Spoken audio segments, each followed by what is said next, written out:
Khmer, pourquoi avez-vous choisi de commémorer l'engagement des soldats africains durant la Seconde Guerre mondiale?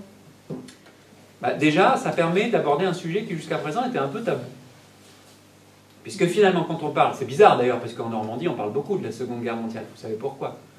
Pourquoi? Le débarquement. Voilà, il y a eu le débarquement, et puis même si vous allez à Rouen, pour le coup, vous le voyez, il y a la vie des Canadiens, les martyrs de la résistance, pardon, il y a plein d'éléments qui rappellent la guerre, la Seconde Guerre mondiale.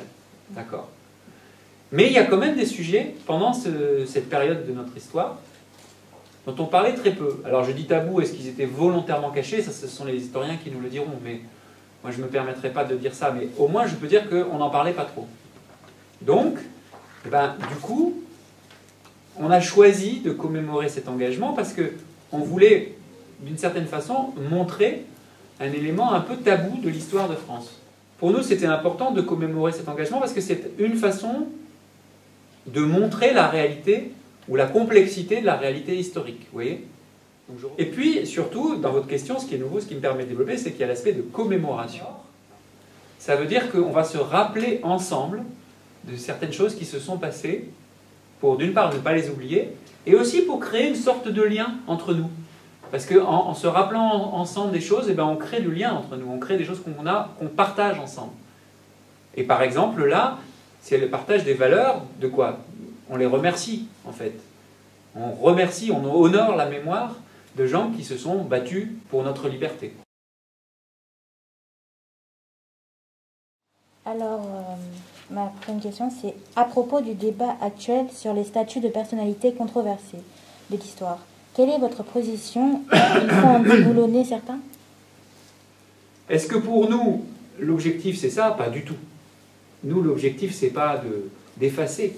Par contre, c'est pas d'effacer, c'est de regarder en face. Vous voyez? C'est ça le sujet. Par exemple, sur Napoléon, on ne va pas effacer Napoléon, on ne va pas détruire sa statue, au contraire, on est en train de la restaurer. Mais par contre, on regarde l'histoire de Napoléon. Qu'est-ce qu'il y a eu de bien, qu'est-ce qu'il y a eu de mal, qu'est-ce qu'il y a eu de positif, qu'est-ce qu'il y a eu de négatif, etc. En ayant toujours à l'esprit que les notions de bien ou de mal, ça dépend un peu du contexte, ça dépend de l'époque. Et il y a des choses qui peuvent apparaître comme formidables à une certaine époque, qui le sont beaucoup moins, ou qui sont évidentes pour d'autres époques. Vous voyez? Donc, c'est toujours très relatif, en fonction de l'époque. Et c'est pour ça qu'il faut que vous appreniez à raisonner comme ça aussi. C'est-à-dire qu'à travers la question de déboulonner des statuts, il y a la question de la relativité. C'est-à-dire, qu'est-ce qui est plus ou moins bien ou mal en fonction du contexte là. Souvent dans les films, je ne sais pas si vous avez vu Avengers, Le Seigneur des Anneaux, ce que vous voulez, Hunger Games, etc. Souvent vous avez des personnages, j'ai utilisé le mot tout à l'heure, manichéens, c'est-à-dire noir et blanc. C'est-à-dire les gentils d'un côté, les méchants de l'autre. En gros, hein. Parfois il y a quelques traîtres, ou quelques méchants qui deviennent gentils, mais c'est très très rare. Et c'est souvent le combat du bien contre le mal, etc., etc. Mais la vraie histoire, la vraie vie, c'est pas ça.